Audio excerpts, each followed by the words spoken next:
Welcome back. I'm bryonato, and this is going to be a tutorial for all the new skips that have been prominent in the speedrun since the last tutorial series I did, which was about a year ago. Those tutorials are still very up to date. Don't worry. These are just going to be covering like 3 of the big new skips that you're going to be seeing in any percent run. So that's going to be FTL, Kill Room Skip, and AndyShot. And so without further ado, we'll jump straight into FTL. So FTL is a pretty cool trick. You're going to be using it to skip the sky bridge here. This bridge right here has a bunch of scripted time switches as you go through it. And if you go through it at a certain speed, you'll actually end up in the wrong timeline and you'll have to come back up through the zip line and then go through it again. And it's pretty difficult. But to get through it and kind of like skip having to wait for the time swaps, you can kind of wedge yourself into a laser grid and go really, really fast. So one of the most important things to note here is you want to have the EVA shotgun. The EVA shotgun is what you're going to be using the crosshair to line yourself up. And so the skip actually isn't until we get upstairs here. So we're going to wait for this little segment to go through and we'll get there. This skip saves about 6 seconds, 5 to 6 seconds, versus just doing it fast, casually. While this isn't like a necessary trick for your any percent runs, it is like it's something good to have in your back pocket. It's fairly safe. There are lots of backups for it, but it is pretty hard. This is kind of like dome launch, one of those skips that you're just going to get better at by kind of throwing yourself at it over and over and over and over and over. So there's going to be quite a few things to cover here. The first big part is going to be the lineup. So this trick is 100% consistent.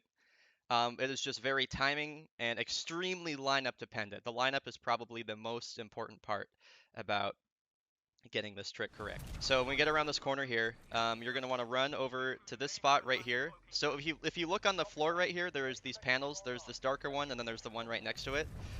This one right next to it is going to be the one that you're going to want to line up against. So what I'd like to do is, and again, I'm playing on 100 FOV, so if you're playing on a different FOV, you might do this lineup very slightly differently. But I'm going to get this panel right here, like right in between my crosshair for the EVA, about like that. So I want the corners of the crosshair to be kind of like surrounding the edge of this wood panel. So you come here, get lined up, and then as soon as time swaps, you're going to walk directly, so you keep looking down. You're going to walk directly to the right, and you're going to walk far enough to where the time starts to switch again. So it's usually about like right here, and then you look, and then you come back right here. So you see how I got launched right when time swapped there. So you look here, move to the right, and then move back to the left. And this part is going to be the most difficult one. So again, this is going to be using the crosshair to line it up. So you want to have the crosshair lined up right around this panel again, right around the outside of this wood panel, and then the left side of the crosshair, you're going to want to be about touching the door frame here. You can touch it or you can overlap about like that. You don't want to go any farther than about halfway on the door frame, because if you do, you'll actually get like pushed outside of the laser grid and you won't be able to do anything with it. So like for example, if you go too far back, it looks a bit like this. And so see, I didn't even get boosted that time. So being not too far but not too close is really important. This is like being able to do this under the pressure of a run is the most important part of this trick. So about right there, and you'll see you get the boost for it. And again, you can be like a little. You don't have to have your crosshair touching the door frame, but it needs to be really extremely close. So if I'm even like a bit too far like that, it won't boost me. So having your crosshair touching the right point is of the utmost importance. This trick is all about the lineup.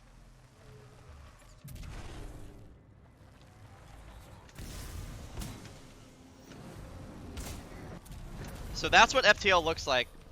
And now we'll break down how exactly this works. From the boost here, you're going to get launched kind of diagonal right, but so the trick here is going to be to jump as soon as time swaps. Unfortunately, you have a really, really nice visual and audio cue as to when to do the jump. So as soon as the screen flashes completely white and you hear the time swap noise, the doosh, that's when you're going to jump. And as soon as you jump, like literally the instant you jump, you're going to be holding to the right, so strafing to the right, and then looking also to the right. So it's going to be like a jump, then an instant strafe right.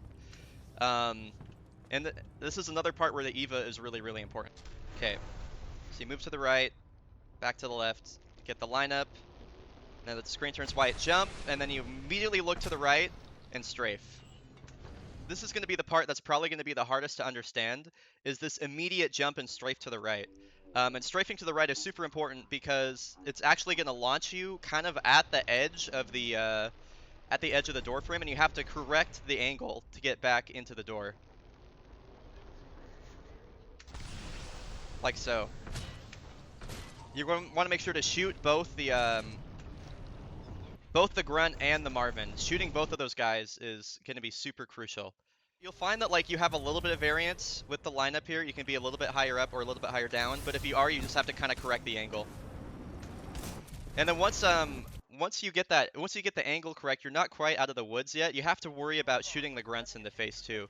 And this is why the EVA is so important, is because you can one-shot these guys. So jump, angle correct, shoot the grunt, and then this whole the strafing through the hallway here is going to be, if you look at my inputs in no board and if you look at my keyboard overlay in the bottom right, it's going to be left-right strafing, kind of like a really light slalom the whole way through, and this is crucial. Let me show you what happens here if you go even slightly too slow for this trick.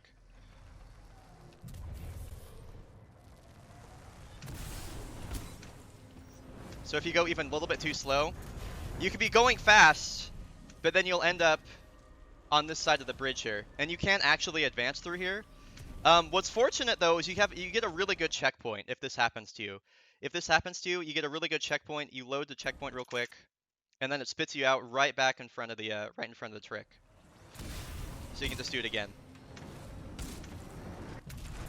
A good frame of reference for how fast you're going on the bridge is going to be this little divot, or not divot, this little line on the bridge right here. So basically, if you make it past this point, you'll know that you've made it far enough to beat out the time swap. But if you find that you're going to land a little bit before here, you're probably not going to make it. But this last line is going to be your indicator as to whether or not you'll make the trick. And as far as like general safety of this trick goes, you have that checkpoint that puts you right before the trick. So if you end up getting that soft lock like that, it is best just to revert to checkpoint instantly and go for it again. But if you make any sort of mistake where you think that you're going too slow, or maybe you hit a grunt or something happened to where you just didn't get it, so let's say like you do this or whatever, the best thing to do is just going to be to wait here briefly and then start going again. That's always going to be faster than like trying to make it even though you don't think you're going to get it. So generally, again, if you make it like halfway but then you stop, you're going to run into that problem where you get caught in the wrong timeline. So being conscious of how fast you're going and whether or not you're going to make the trick is going to be super important. So just recognizing like the different circumstances. So once again, we're going to be jumping here, shoot the grunt, and then it's left-right strafing the whole way through. Another thing I would recommend is, you see how time swaps 3 times at the very end? If that last Marvin is in your way, you should probably just shoot the Marvin, dude.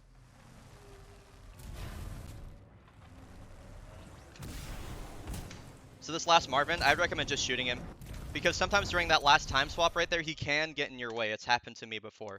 Probably the most common ways you're going to mess this trick up are going to be either hitting the door frame here or running into the grunts. The most important part to be good at is going to be, it's going to be the jump timing, the lineup and the jump timing. So getting that lineup in the small time frame that you have, and then the jump, strafe, right, shoot, is probably going to be the hardest part of the trick. Once you get through there, everything is a lot easier.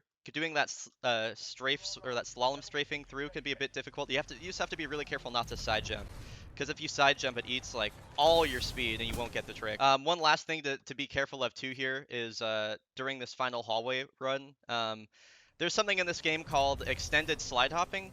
So if you normally, like when you're slide hopping, you're doing jumps as soon as you hit the ground. If you slide very briefly before doing a final jump, you'll actually get a bit more vertical height. So you have to be careful during this last jump not to get an extended slide hop here, because if you do, you'll bonk your head right here. If you bonk your head on this, it's not the worst thing.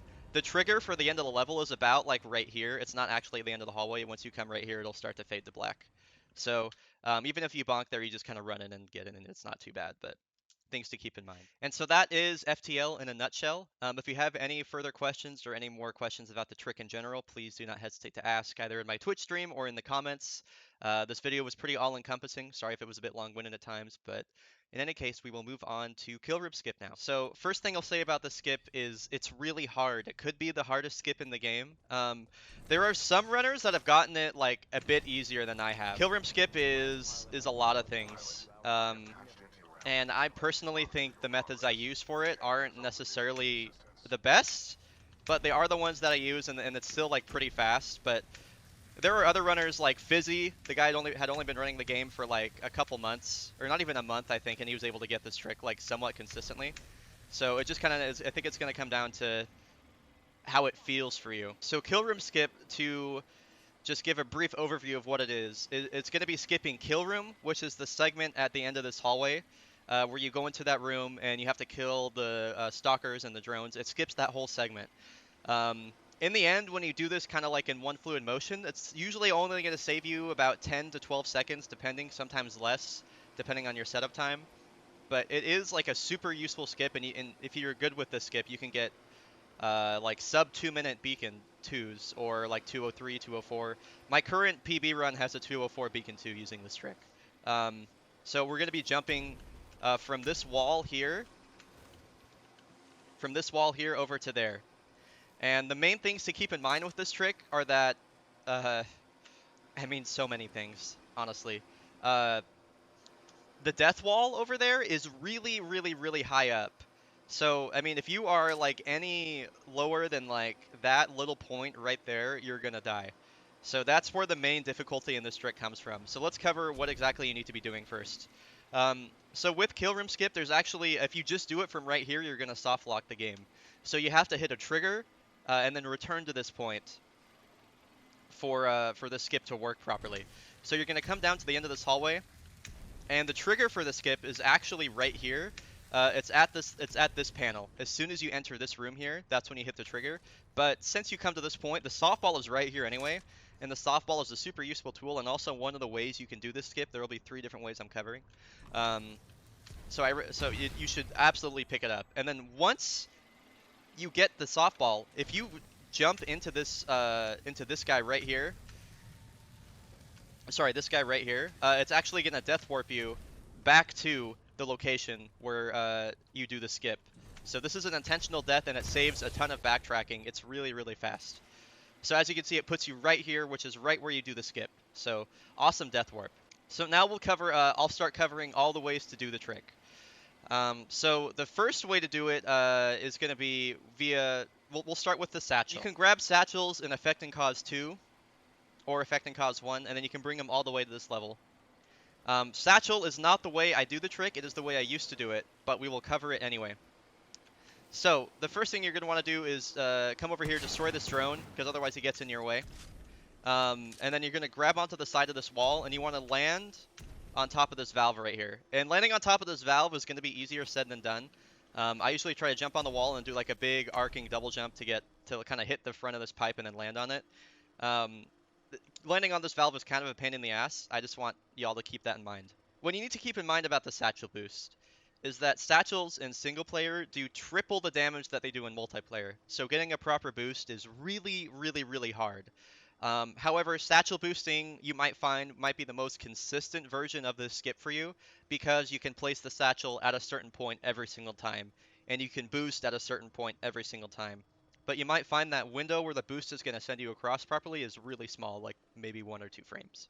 So this is probably the most consistent way to do it, but you're going to find it's pretty difficult. There are lots of different ways to do this, by the way. I've seen people throw the satchel here. I've seen people throw the satchel here.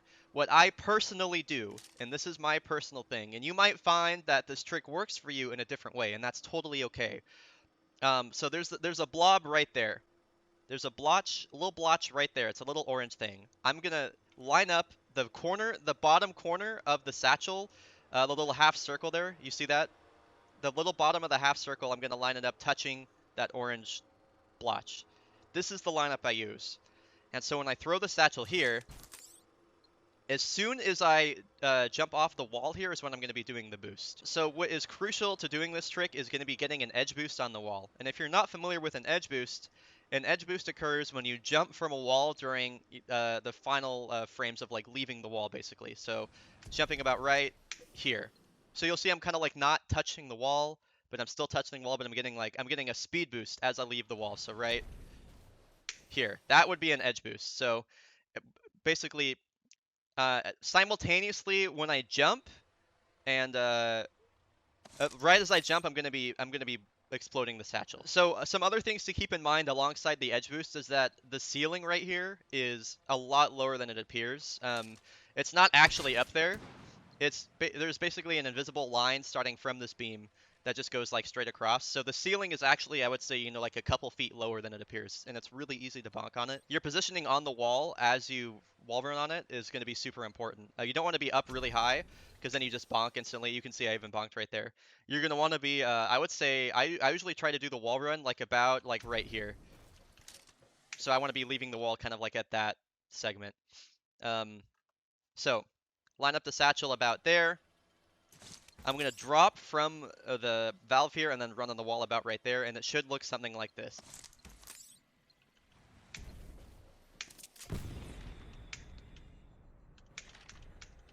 All right, there we go. And so that is the kill room skip with satchels. Something you're going to want to keep in mind here too is going to be the strafe pattern as you go across. So after you get the boost, you're going to be strafing back to the left, and then you might see that you might end up having to do another left-right strafe. Where you land on this wall is of significant importance too. So the death wall for this wall is, I mean, I'm not joking, it's like right there. It's really, really, really high up. So the fastest way to do it is going to be hitting the side of this wall here and getting a wall kick off it, but that's not always realistic. It's perfectly fine to hit the back of this wall right here too. You're probably going to find that's a bit easier if you kind of strafe to the back of the wall. But where you hit this wall is pretty important to the speed, and you'll find that you can actually get caught in this little section here too. So just be wary of that. Getting caught up on the wall isn't super bad, but just be wary of where you're hitting it. And I just want to give you a demonstration of how high the death wall is here. So we're just gonna like go down just a little bit. So see these little screws right here? Right when I drop below that, I'm dead. And so that is why this skip is as difficult as it is right there. Now we'll cover this with the softball. So the softball is the fastest way to set up. It is the fastest way to do the trick. And it doesn't require you to have any sort of special ordnance when you do the trick. Softball might be the hardest way to do it. I think frags might be a bit harder, but we'll spend some time on this. So there are three crucial elements to getting the softball kill room skip. The first one is going to be an end boost, and then the next one is going to be your positioning of the softball on the wall, and then the final one is going to be the edge boost or wall kick. Those are absolutely the three things that are most important to get correct here. So an end boost, which is separate from an edge boost. An end boost is when you jump while as the game is like pushing you off the wall. So you'll notice that you can only run on the wall for a finite amount of time before the game kind of shoves you off, like so. If you jump during these ending frames, like that, you'll get a speed boost from the wall. And you can actually take advantage of this because you're not supposed to be able to run on really sharply angled surfaces, that being this pipe here. So if I try to run on the pipe, the game's going to push me off really fast. Like that. And we can actually get an end boost from the pipe as we're doing that. So get an end boost right there. That's an end boost. And so we're going to be abusing the end boost mechanic there. And then from there, we're going to have to get around this pipe and then to the wall. And then as we're kind of coming, strafing toward the wall, you're going to have to place your softball at the farthest point of the wall that you can. So ideally, it would be like right here. And then as soon as you get to the wall, there's a couple things you can do. You're either going to be doing an edge boost or you can do a wall kick. When you run on a wall, there's actually a brief period of time before you're running at max speed. Before you're running at max wall run speed. So if you do choose the edge boost option, you're going to have to, you can't just like land on the wall like right here and then do an edge boost because you're not going to be going at the max speed. You're going to have to give yourself a fair amount of run up time. And again, there are multiple ways to do this trick. Another big thing to keep in mind here is going to be the pipe here. Getting around this pipe is really, really frustrating, and if the pipe wasn't there, the trick would be a lot easier. But alas, the pipe is right there, and it is a huge problem. So when I'm getting to this pipe here, I'm just gonna jump once or twice to get up on top of this guy here. And where you land on the pipe is going to be pretty important. You want to make sure that you don't climb too much when you touch the pipe. Otherwise, you'll probably find that you're going to be too high when you jump off the wall and you'll bonk your head. So generally, you're going to want to do just like a single full jump and then a double jump forward. And then like instantly grab the pipe. And I want to be landing like a little bit to the right of this white line here. So when I'm getting the edge boost, I'm getting it about right there. I don't want to be grabbed onto the pipe for too long. So the edge boost, or sorry, the end boost right there, and that sends you to the wall. It is actually possible to do this trick without doing a boost, and I'll demonstrate that really quick for you. You can get a wall kick and an edge boost at the same time. So you're jumping from the wall during like during the edge of a wall, and you can actually get this trick without doing a boost. It is ridiculously hard, but it is a thing that can be done. And instead of attempting it a billion times, I'm just going to show you a clip of me doing it from the past. Yeah, I wouldn't worry about it, Quartz. So you can see I missed the softball, but still managed to get across the gap without using any boost. So that is the edge boost wall kick. So you can see I'm doing a wall kick at the very edge of the wall here, right at the very edge. So I'm getting an edge boost and a wall kick at the same time, which just gives you a ridiculous amount of speed. Another thing to keep in mind is going to be the strafe pattern that I'm using. I'm going to be replicating this strafe pattern every time I do this trick. So jump from the wall, I strafe back to the left, double jump, right, left. I do that pretty much every single time. And so the softball kill room skip actually looks exactly like that, except I'm just shooting the softball. The hardest thing about getting this correctly is usually your softball positioning in the wall kick. Okay, double jump right here, get the end boost, shoot the grenade, wall kick.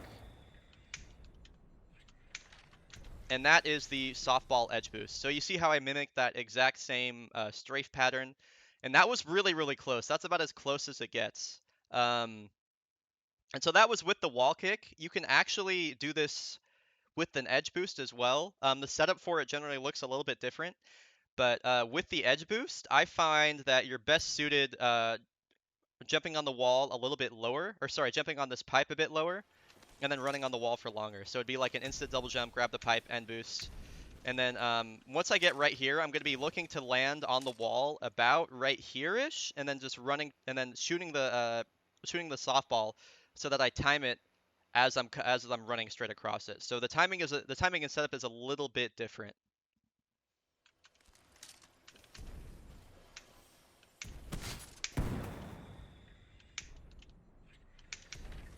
And so there it is with the edge boost. As you can see, the setup looks a bit differently. I'm landing on the wall a lot sooner.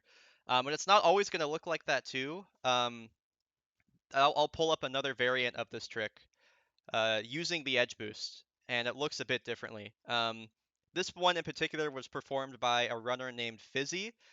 He got it like this within, I think, like 10 minutes of first trying the trick, so it's pretty interesting.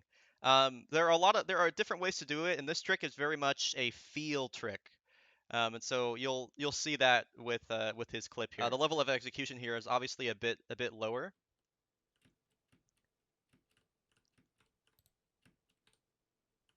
So you can see how different that looks. I did it.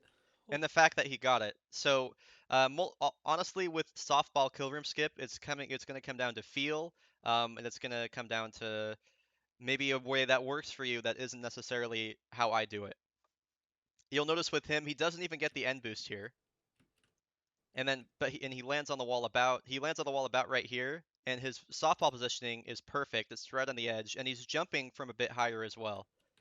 He doesn't even get a full boost either, so he gets like the latest frame edge boost, plus a really well placed softball, and is able to carry himself all the way across. And it also is possible to do this trick with frags. So the original way I did this trick actually was with frag grenades. And there are multiple ways to do this with frags. The original way I did this was actually like I stood up here, and it looks something like this.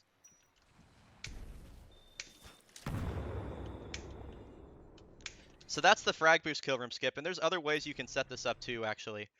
They will look a bit different here. So there's actually other ways you can do this frag boost as well. This other one's going to be really similar to the softball setup. You can actually time your frag boost too here. So you can pull the frag, jump on the pipe, jump off the wall, and throw it behind you. And this would actually probably be faster than softball just due to the boost that it gives you. But it's a lot harder to execute, and there's a bit more variance with it.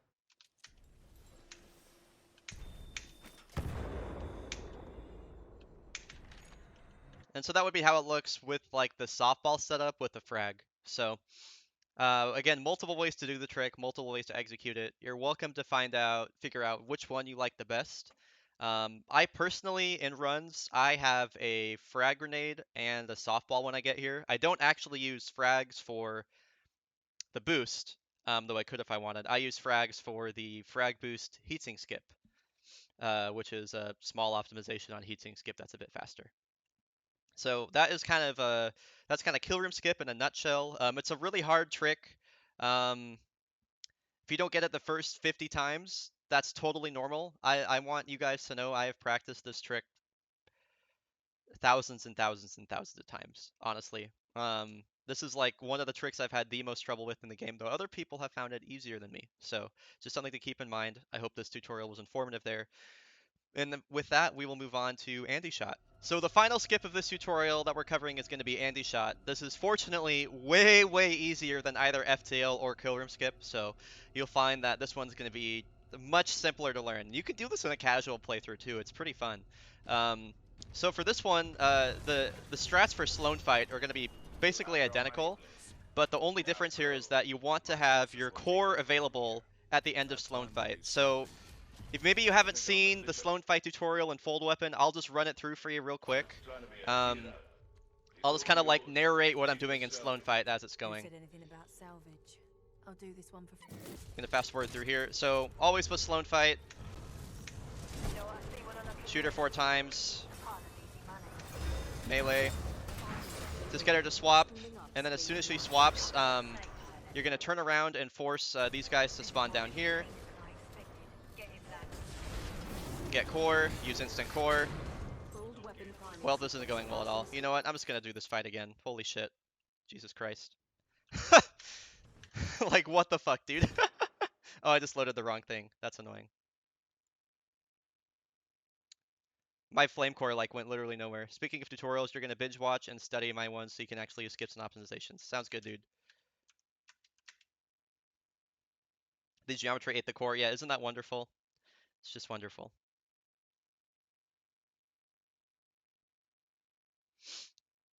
EU tutorials. Okay, bye Decep. Switch to Ronin. Okay, so let's load from checkpoint here. So at the beginning of Sloan Fight, you're always just going to use the Arc Wave, shoot her 4 times, and then melee once. Wait, is she not dead? Dude. Oh, this is a fun bug.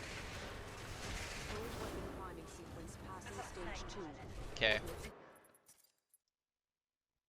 What is happening, dude? Like, can I just, like, do this? Jesus fuck. Okay. So at the beginning of Sloan Fight, you just want to do the Arc Wave, shoot her 4 times, and then she should swap. You turn around to force these homies to spawn down here, drop this, and then instant Flame Core. Finish off the Scorch. Look right here to force Sloan to spawn here. I'm going to strafe left and right so I don't get hit by the Brute too much. She spawns. Wait for her to core, or just, you know, wait for her to stand still. Hit her with that. Switch over to Tone. Take these guys out. 1, 2, 3. 1, 2, 3. 1, 2, 3. Okay. Come down here, grab the health, look right here to force her to spawn. Okay, so now I can't use my core here. So you have to kill Sloan here without using your core. That's the most important part. And also without executing her, keep that in mind. So I usually like to try and stay far away. I find that if I'm far away from her when she first spawns in, it's easier for her to stand in one spot and laser core me instantly. Like that. So I drop the first flame trap and then immediately start flame coring her, or sorry, flame shielding her. Actually, let's just put this in slow-mo. And then I'm going to drop the second one as I'm moving around her and use the flame wall. Then just flame shield for the rest of her damage. And then as soon as she dies, you switch to Ronin. You can even switch to Ronin before she dies too, if you know she's going to die instantly. And so Ronin from Scorch is going to be down 3. So you can either do like tab, tab, tab, and then hit space, or you can just manually select it. Um, so you're going to switch to Ronin. And then you have to get right next to the arc injector. You're gonna want the prompt to be there where it says press E to do the arc injector. You have to do this almost instantaneously. So you switch to Ronin, and then as soon as you hit core, you instantly pull the arc injector, like so. It's just boom boom, really quick. And then when you do this, for whatever reason, you're gonna have a weapon out right here, and this is not intentional. Is there a bit of artifacting going on here too? I think there might be like a dead body or something. This normally isn't here, all this garbage. So you're going to have your gun out here, and then when BT turns on his HUD, you're going to have the gun out. And so this is really, really, really easy. Blisk is going to get out of his Titan above you, and then you just shoot him in the face.